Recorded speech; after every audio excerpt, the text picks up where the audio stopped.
Hello po sa lahat ng mga pabebeng nanay, kahit hindi pa bebe. Happy Mother's Day po sa ating lahat.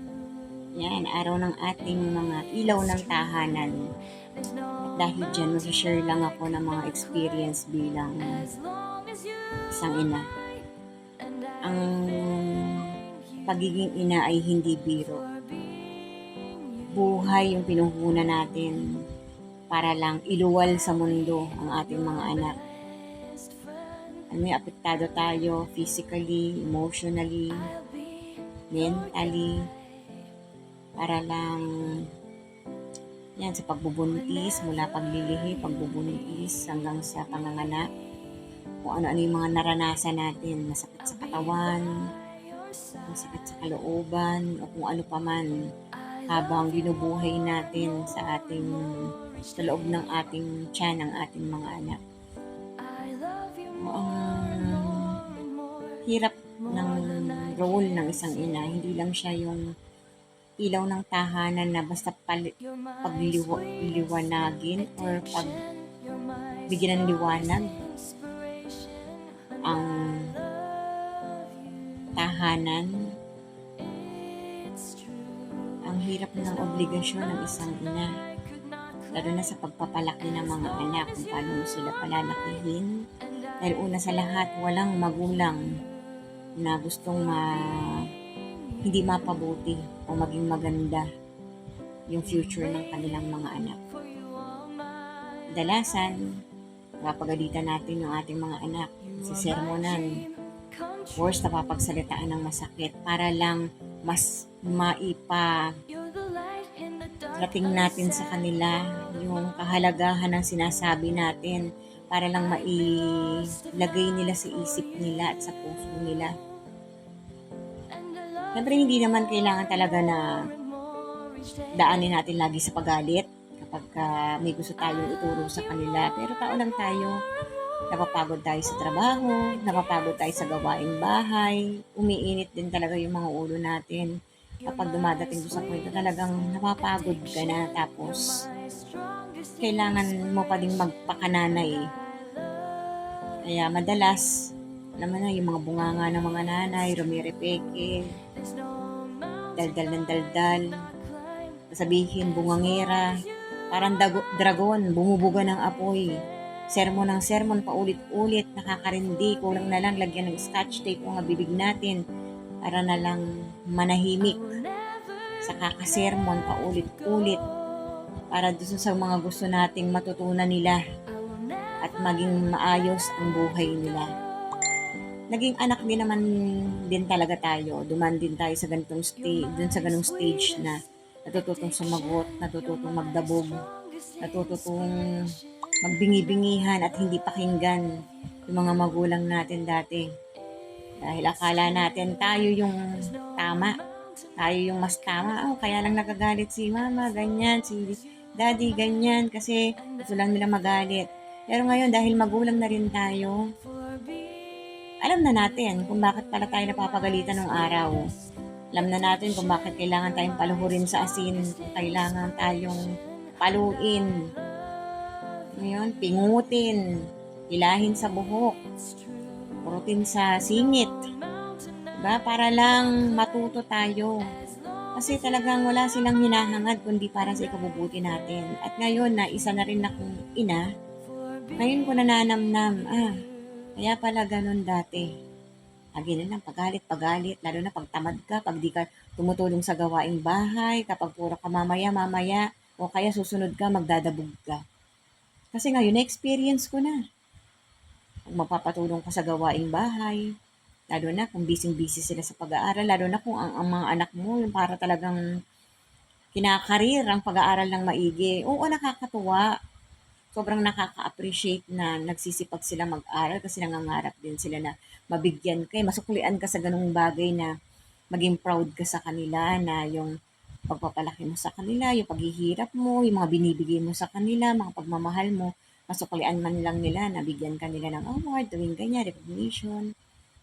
Na yun nga lang, minsan, hindi ka na magagawang sundin kasi busy sila sa assignment, sa project.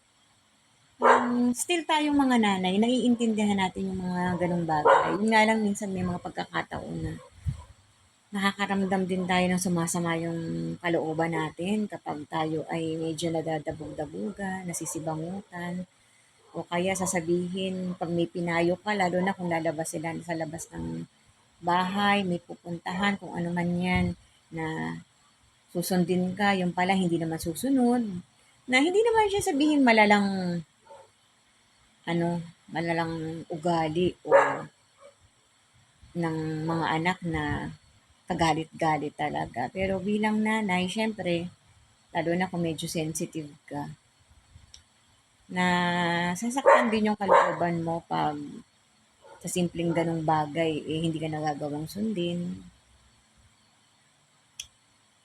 na para bang nami-misinterpret ka na nagmumukha kang monster o dragon, na nagagalit lang ng walang dahilan, na laging mainit ang ulo.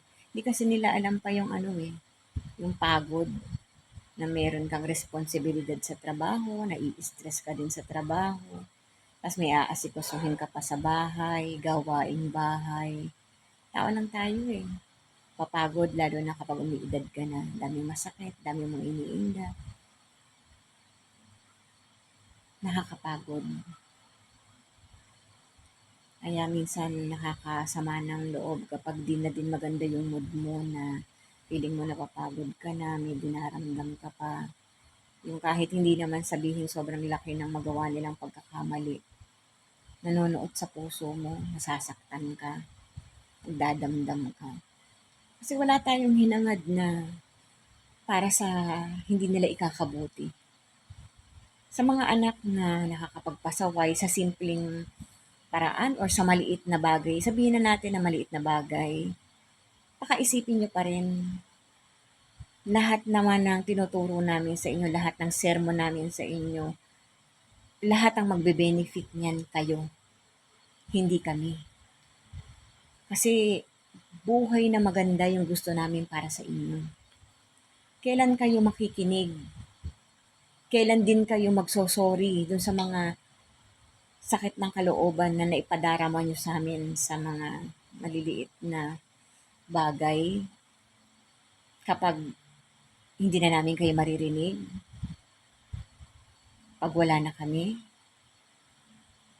pagpantay na yung mga paa namin o nakabaon na kami sa lupa, tsaka nyo rin marirealize yung mga simpleng pagpapasaway. Pero kahit simpleng pagpapasaway yan, maliit na bagay, still nakakasakit ng kalooban at nakakasugat sa puso naming mga magulang. Lalo na kaming mga nanay. Sa amin kayo nanggaling. Buhay yung isinakripisyo namin para bigyan din kayo ng buhay. Na wala kaming hinihinging kapalit na kahit anong pagpapasaway ninyo, pananakit ng kalooban nyo sa amin, still inuunawa at paulit-ulit namin kayong minamahal ng buong buo at kayang isakripisyo yung mga buhay namin dahil sa pagmamahal namin sa inyo, na wala kaming hinangad o wala kaming hinihinging kapalit, na kahit na lalo na material na bagay, hindi gano'n. Wala kaming hinihinging kapalit kundi respeto at pagmamahal lang din sa amin. Hindi naman namin kayo minamahal para suklian nyo kami ng kung ano paman. Respeto at pagmamahal lang din ng buo kung paano namin kayo minamahal. Doon lang masaya na kami. Na sa simpleng pagsunod sa mga inuutos namin, pinagagawa namin, pinapayo namin na para sa ikakatuto at ikakatatag nyo sa buhay. Yun man lang, masaya na kami. Kasi gano'n namin kayo kamahal. Kaya saludo ako sa mga nanay na kahit nasasaktan, nagdaramdam, nai-stress, pero buong-buo pa ring minamahal ang ating mga anak hanggang sa huling hininga ng ating buhay. Muli po, Happy Mother's Day sa ating lahat. Maraming salamat po sa pakikinig.